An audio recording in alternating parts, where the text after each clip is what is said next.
Welcome back to video 4 of Megan's board. We made a lot of progress yesterday, but we've still got some more to do today.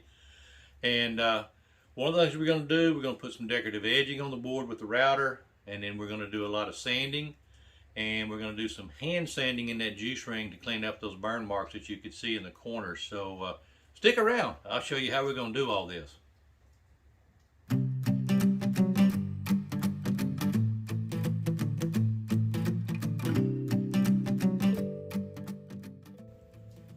Alright, welcome back. We're going to be doing a 45-degree little chamfer beveled edge all the way around on both sides of the board, and my router is not plugged in, my base is not on, so I can show you these. And this is just a 45-degree chamfer bit, and I'm going to cut that bevel, a small little bevel, all the way around the board on the top and back side so they can pick the board up easily. So hang on, let me get the router set up and we'll get right after it. So be right back. All right, I've got the base back on, the router's not plugged in. What we're going to do is we're going to start off with just as small of a little bevel as we can see. I don't want to go real deep just yet, I'd rather work into it. So I'm going to go ahead and plug my router in now and we'll get started. And of course, as you can imagine, it's gonna make noise, so here comes your music.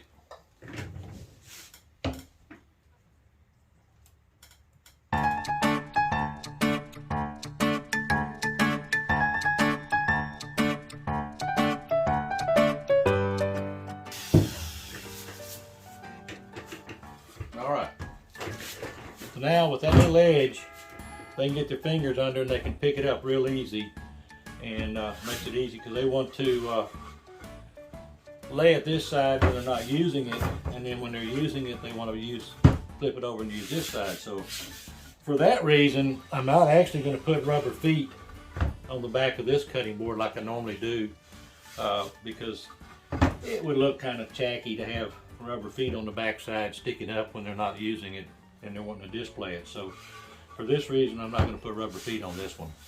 But this is it. This just makes a little easy grip for them to get their fingers under and pick the board up. So, all right, hang on. When I come back, we're going to be set up, and we're going to start with the some more of the hand sanding, and I'll get out some card scrapers to clean in the corners and up and down the juice rings. So hang on. Be right back. Well, all right. Welcome back. These two items are called card scrapers. These are contour, obviously, because they have the round shapes, and I also have some that are square to work, and I'll bring these up a little closer and you can see they've got different round shaped corners to use, and these are the same thing, they're just a little bit larger. So what I'm going to do is I'm going to use the card scraper, get the board around here, and see this little burn mark right in here in the corner. I'm going to use this card scraper, and all I'm going to do is I'm just going to gently rub it out.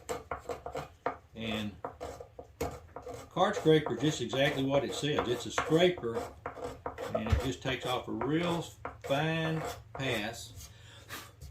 I don't know if you can see that, but that's almost already got that out. And there we go, we've got it out. So just like that, we can remove the burn marks and stuff. So anyway, this is the next step in the process, and as you can see, it's labor intensive. So I'm not going to bother you or bore you with how I'm going to do all four corners and all four sections of the juice ring. So when I come back, these corners will have been cleaned out, and then I'm going to show you how we're going to break over, because I don't like sharp edges, we're going to break over all these two edges all the way around and kind of pretty up this juice ring. So I'm going to finish up the scraping off camera, and when I come back, then we'll be cleaning it up with the random orbital sander. So I'll see y'all in just a few minutes. It only took about 20 minutes working with the card scrapers to clean out the corners and the little burn marks that we had. So now we're going to go back into some random orbital sanding, and we're going to do some more light sanding on the face. We're going to break over the sharp edges on the edge of the board, and then we're going to also break over the sharp edges in the juice ring. So here we go.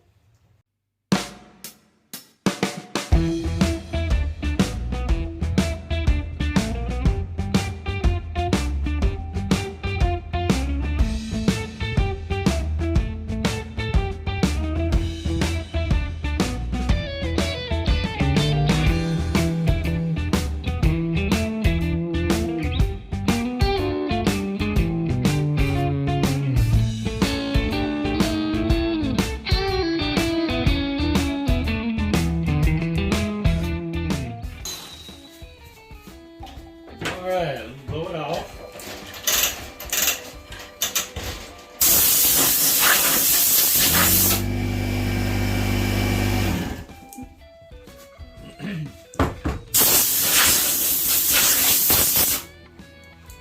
Okay.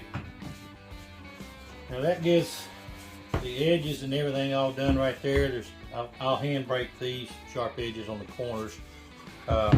But now, what I'm going to go ahead and do now on the face grooves, on the juice ring grooves, I'm going to go ahead and sand those down. So I'll show you how we're going to do that.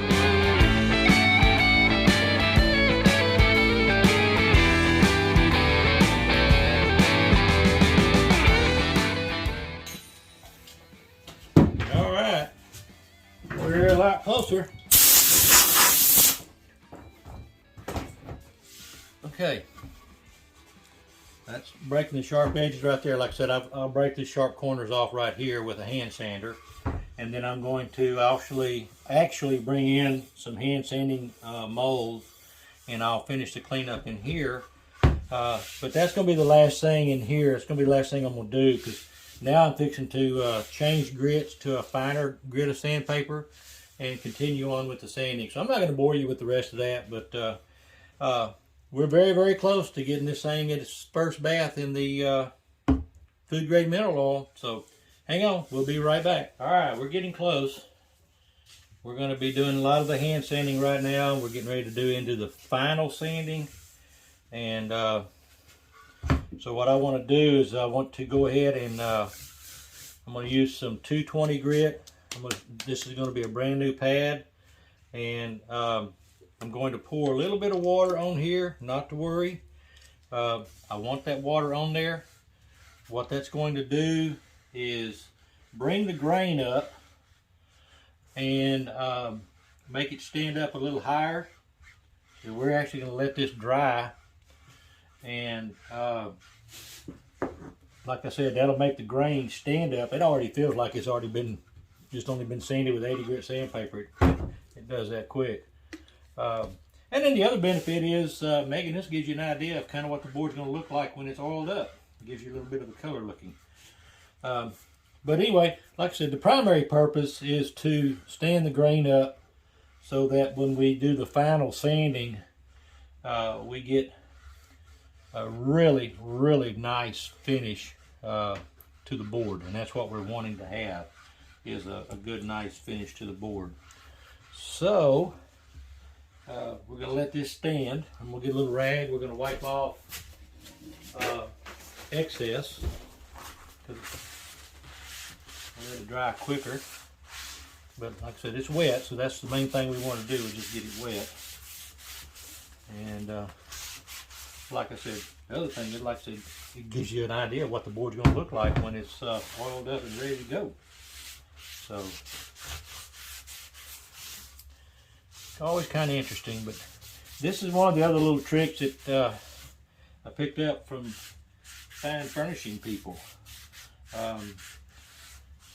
That's exactly what they do with their boards when they're making their furniture, and they want it to look real nice and beautiful and whatnot. They will go ahead and soak it down for the final sanding. So we'll come back. This board will be dry, and then we can go ahead and get into the final hand sanding. And then, ladies and gentlemen, this afternoon we're going to have this thing oiled up and ready to go. So we'll be right back. All right, our board is dry, and we're going to start with another 220 grit sandpaper, and it's all going to be hand sanding from here on out. When you're doing hand sanding, you want to go with the grain. You don't want to go across the grain, because believe it or not, it's going to show marks. So you want to go with the grain. Okay, that feels good.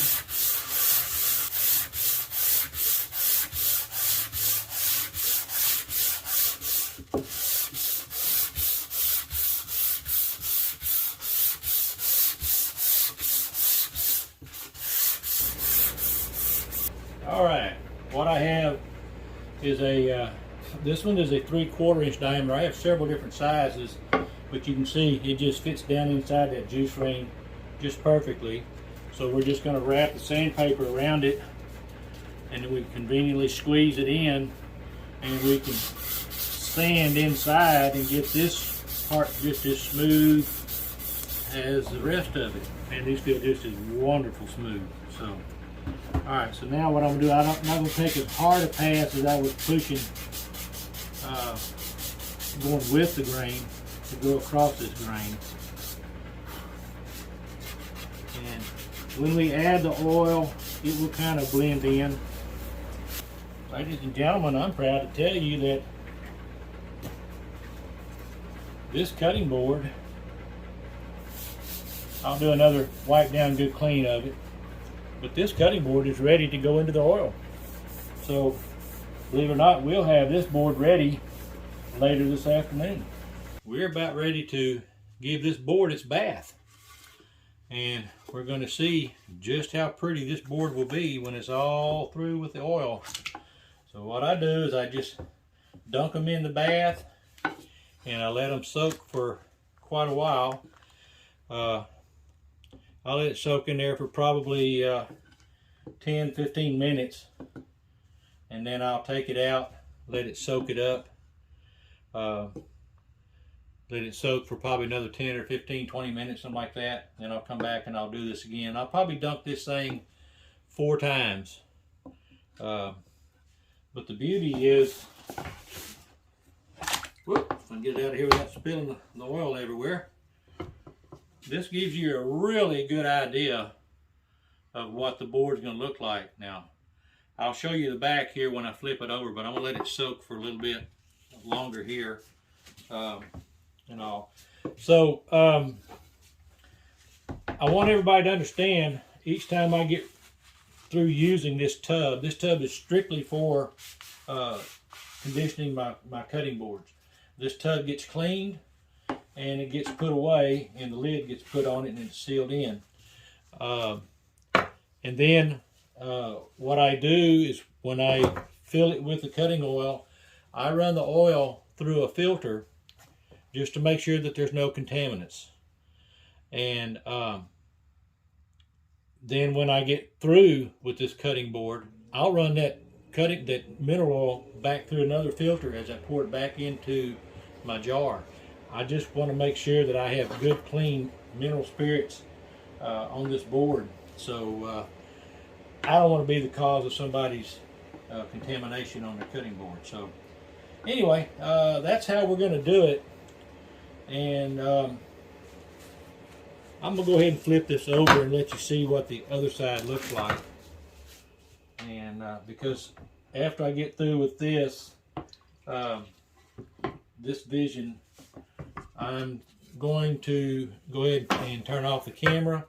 And when I come back, we'll have a finished board. But this gives you an idea of how well the wording is going to pop out and all. So I'm going to set this up and let it soak here on this side for a while. And it's just really, it's a pretty board. I'm really pleased with it. So anyway, I'll see y'all on the wrap up here in just a little while. Probably, it's going to be probably about a 2.5 to 3 hour time span between the time I shut it down now and I pick back up. So I will see y'all here in a little while. Thanks.